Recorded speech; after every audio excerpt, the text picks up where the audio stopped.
Hello friends, today we are going to discuss change in quantity demanded and change in demand यानी कि मांगी गई मात्रा में परिवर्तन और मांग में परिवर्तन क्या होता है इसको हम डिस्कस करेंगे।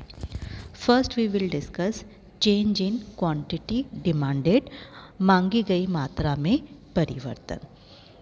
When quantity demanded of a commodity changes due to a change in price, keeping other factor constant is known as change in quantity demanded।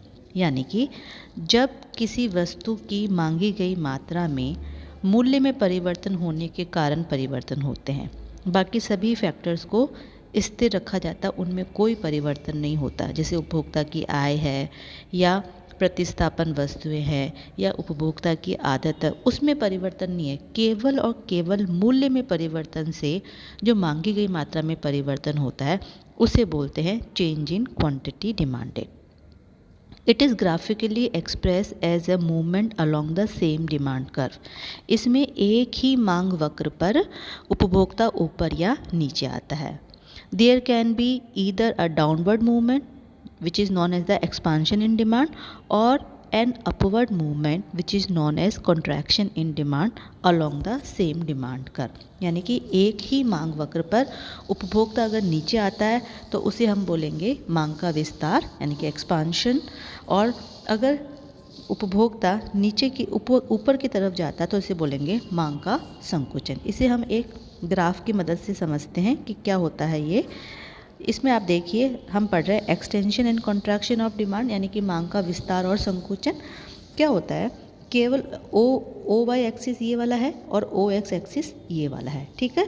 अब ओ एक्स एक्सिस पे तो हमने क्या लिया है, क्वांटिटी डिमांडेड, और ओ वाई एक्सिस पे प्राइस। तो केवल और केवल प्राइस में चेंज होने पर मांग में क्या परिवर्तन हो रहा है वो हम डिस्कस करेंगे। अब इसमें आप देखिए कि प्राइस जब यहाँ पे 3000 है तो डिमांड कितनी है 5 यूनिट की, ठीक है। अब मान लो प्राइस बढ़ गई है 4000, प्राइस क्या हो गई है 3000 से बढ़कर 4000, तो according to law of demand को क्या हो जाना चाहिए, कम। तो डिमांड हो गई है 5 से यूनिट 4, ठीक है। तो डिमांड ये वाली हो गई है। तो कंज्यूमर का मूवमेंट यहाँ से कहाँ हो गया है, ऊपर की तरफ। तो ये क्या हो गया, राइज इन प्राइस ऊपर की तरफ। इसका मतलब क्या हो गया, कॉन्ट्रैक्शन इन डिमांड, मांग का संकोचन, ठीक है। अब दूसरी कंडीशन अपन ये लेते हैं कि सपोज फर्स्ट तो यही है डिमांड, लेकिन अगर प्राइस कम हो गई है, 3000 से होकर 2000 हो गई है, तो डिमांड प्राइस कम होने पर मांग क्या हो जाती है, मांग बढ़ जाती है। और मांग 5 इकाई से बढ़कर 6 इकाई हो गई है, यानी कि कस्टमर यहाँ से कहाँ आ गया है, इधर आ गया है, नीचे की तरफ आ गया है, उसी डिमांड कर्व पे, है ना। तो इसे हम बोलेंगे एक्सटेंशन इन डिमांड, मांग का विस्तार। तो इसमें क्या होता है, डिमांड कर्व एक ही होता है, ठीक है। और एक ही डिमांड कर्व पे कंज्यूमर या तो ऊपर की तरफ मूव करेगा या नीचे की तरफ मूव करेगा। नीचे की तरफ कर रहा है, इसका मतलब तो एक्सटेंशन यानी कि मांग का विस्तार, यानी कि मूल्य में कमी हुई है, और ऊपर की तरफ यानी कि मूल्य में वृद्धि हुई है, जिसे हम बोलेंगे मांग का संकोचन, ठीक है।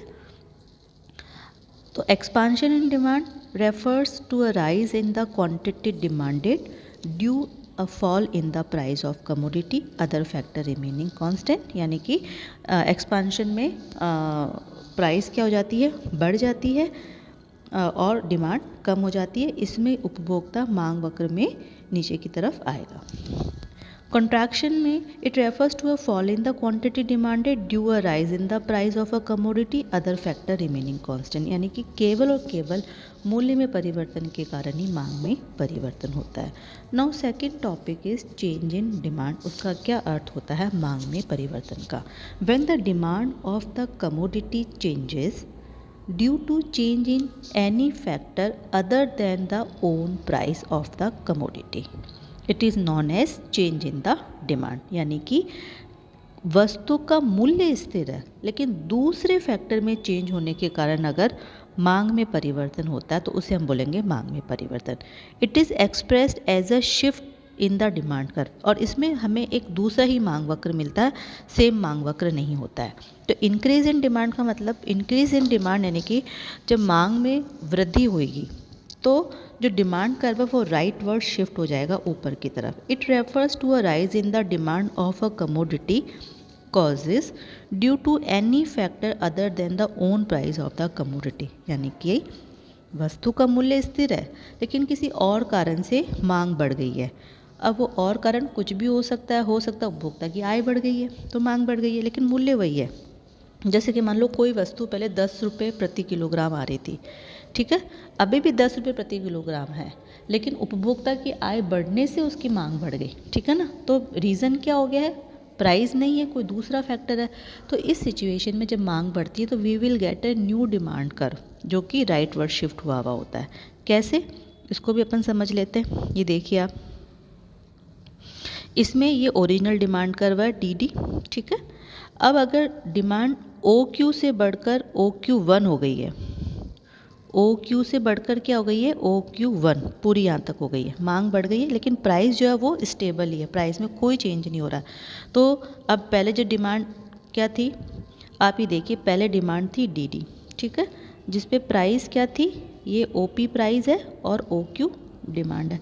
अब प्राइस में कोई भी चेंज नहीं है, ठीक है ना, तो प्राइस में चेंज नहीं है, लेकिन डिमांड ओ क्यू से बढ़कर क्या हो गई है, ओ क्यू वन, यानी कि पहले डिमांड, प्राइस की लाइन तो मैं फिक्स ही कर देती हूँ, पहले डिमांड यहाँ पे थी, अब डिमांड यहाँ पे आ गई, ठीक है ना, पहले यहाँ पे थी तो ये डिमांड कर्व था, अब हमें नया डिमांड बढ़ गई तो we will get new demand curve, ठीक है ना, ये वाला, ये डिमांड कर्व हमें नया मिल गया है।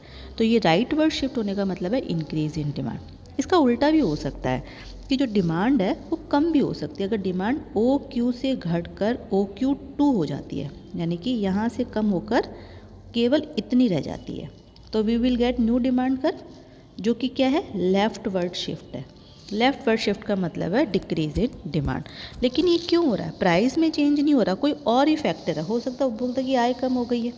तो डिक्रीज इन डिमांड में leftward shift in demand curve, it refers to a fall in the demand of a commodity causes due to any factor other than the own price of the commodity, ठीक है। इसको अपन ने graph की मदद से भी पढ़ लिया। तो आज हमने पढ़ा है change in demand and change in the quantity of demanded.